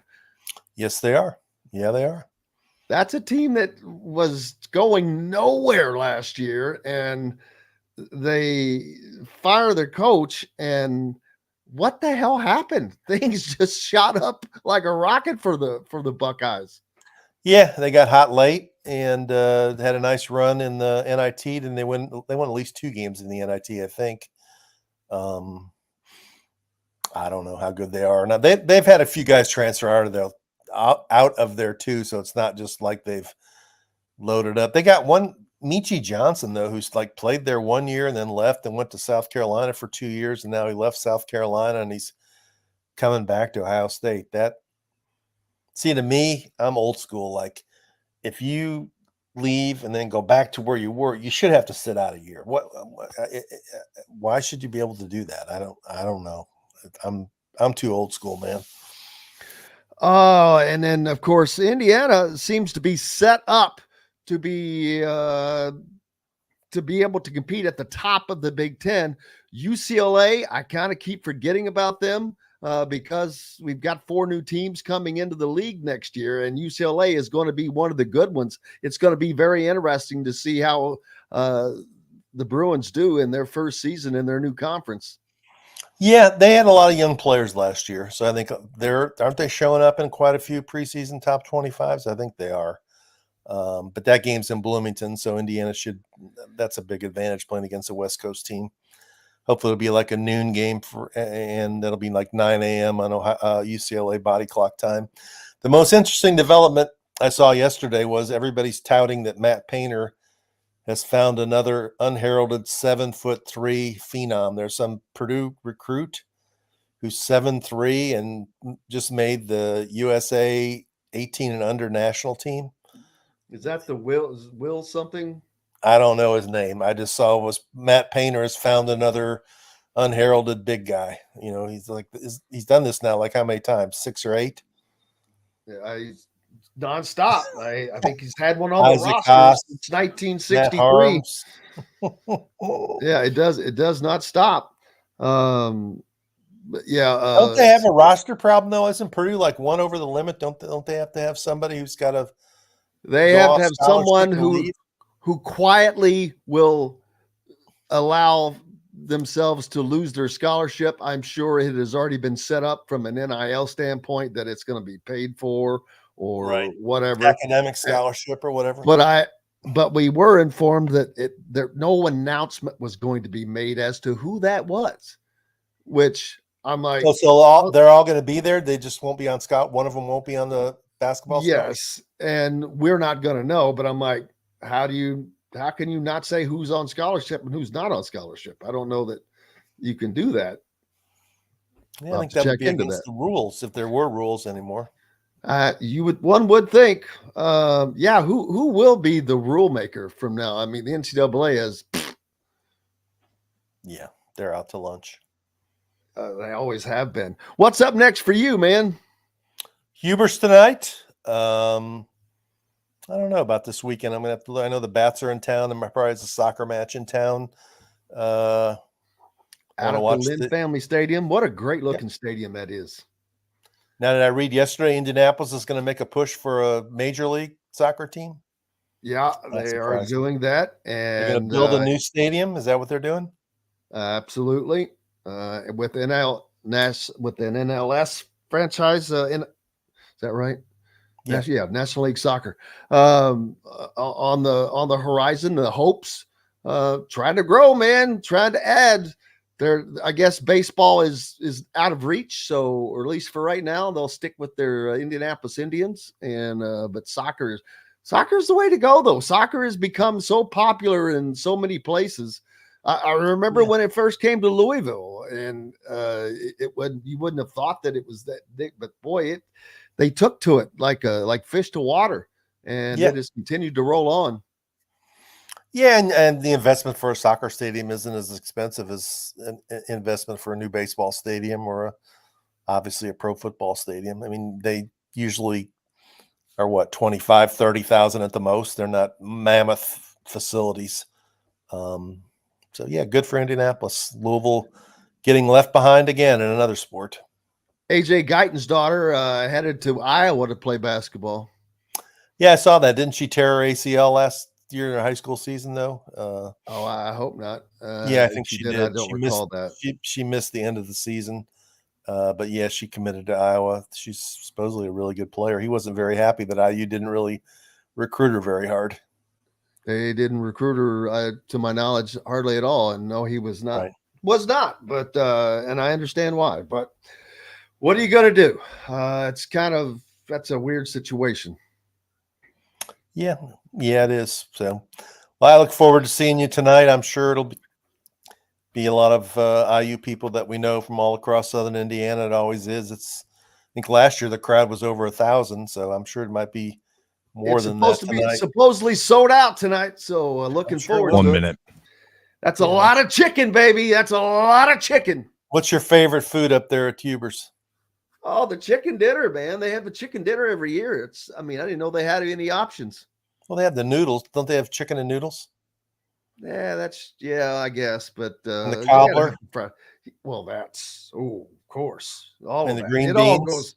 all of that. That whole meal, man. It's like a Christmas or Thanksgiving meal. It's awesome. No, that's a great place. I love it. I love it. Looking forward to it. Can't wait to see you, brother. All right. Drive safely. Thank you, sir. You as well. Rick Bozich from WDRB.com. Big old thanks to him for being with us here on the program today. Thanks to Dylan Sinn as well as Kyle Neddenriep from the Indy Star. Of course, JTL or JTP for keeping us between the white lines as well as always. And most importantly, to each and every one of you. Without you, we have no reason to be here. We're grateful for you. Don't forget to visit the Fresh Fork as well for those fresh-made meals. Enjoy healthy, delicious meals at home without the hassle. Go to thefreshforkonline.com using promo code radio20 and get $20 off your first order. We'll have all the action from Hubers for you on our YouTube channel as well as back here tomorrow for Indiana Sports Beat Radio. Looking forward to it. Until then, I'm Jim Coyle. I will see you on the radio. Thanks for listening to Indiana Sports Beat Radio. Be sure to subscribe to our YouTube page for more clips and team coverage of Indiana basketball, football, and more. You can also find full episodes and tons of other content on thehoosier.com. We'll see you next time for another edition of Indiana Sports Beat Radio.